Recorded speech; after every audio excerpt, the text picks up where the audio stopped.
now this is guided practice 10, and we're talking about section 3.1 on the rectangular coordinate system, or otherwise known as the Cartesian coordinate system. The key things we want to be able to do here, we want to be able to plot points. We want to be able to find the distance between 2 points, the midpoint of 2 points, and that'll allow us to do some other things. So let's take a look at our guided practice problems. We're starting with number 1. We're finding the distance between A and B. So I'm going to highlight my X coordinates just so that I can kind of organize them. And then my Y's can be yellow. And let's see, to find the distance between the two, we're taking the square root of, subtract the X values, -3 minus 5, and square it. Subtract the Y's, 6 minus 1 squared. That's going to give me the square root of, let's see, -3 and -5 becomes -8 squared is 64. 6 minus 1 is 5, squared is 25.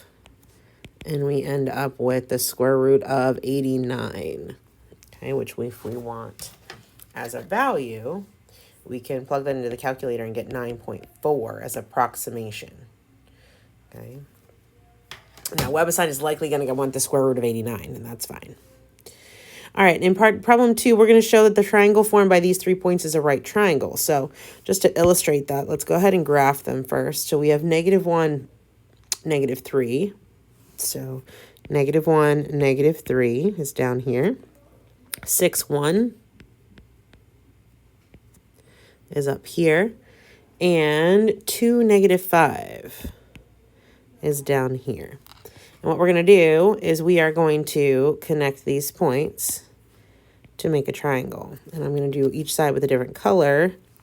That way we can keep track of which distances we're finding. And so this does look like a right triangle, even when I quickly sketched it. Keep in mind that this is our A, this was our B, and this was our C, right? Yeah. Okay. And so we want to go ahead and we want to find the distance along each of those sides, because the only way we can verify that it's a right triangle is to use Pythagorean theorem.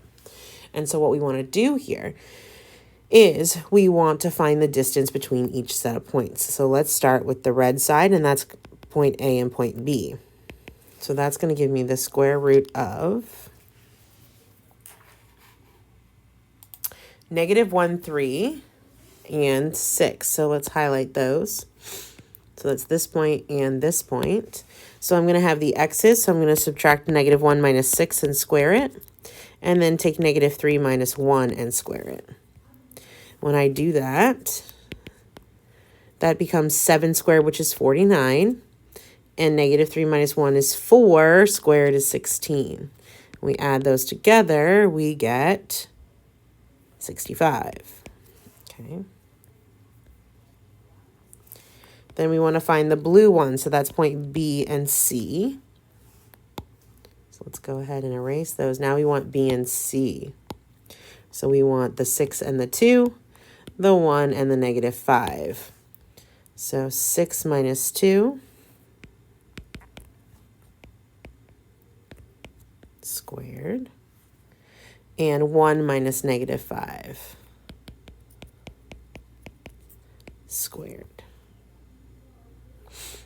Okay, what happens when we do that? Well, this 6 minus 2 is 4, squared is 16. 1 minus -5 is 6, 6 squared is 36. When we add those together, that's 52. Okay, so that's our blue side. And then lastly, that purple side is A and C, so let's do that one next.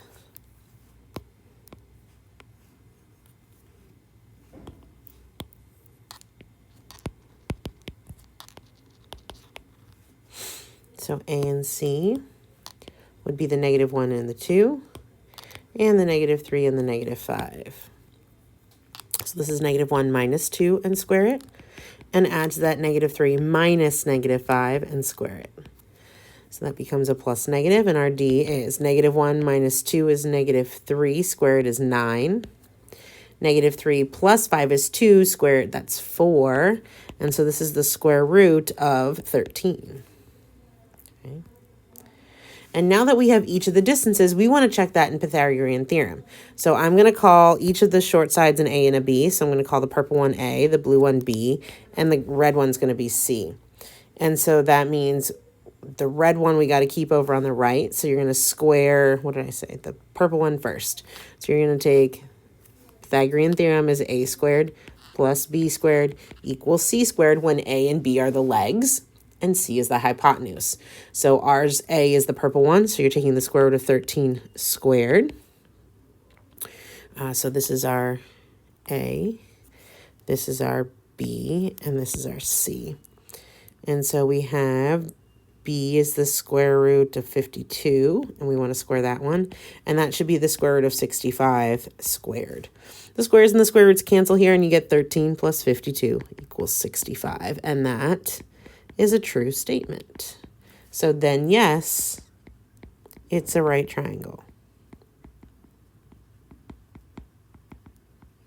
Okay, so we're taking each set of points, A with B, B with C, A with C, to find each of the three distances, and then we're checking to see that that fits into the right triangle. Keep in mind when you're trying to decide, if you don't draw it, and that's fine, whichever one is your largest distance is going to be your C. Your hypotenuse is always the longest. Okay, so you can kind of use that. And then we're going to find the midpoint between 2 points, G and H. So the midpoint here, and again, I'm going to highlight just so that it's easier to see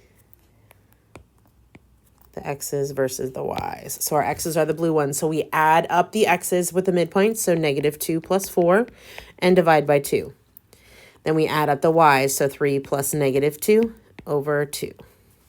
Always in half, you're averaging the two values. So -2 plus 4 is 2, over 2 is 1.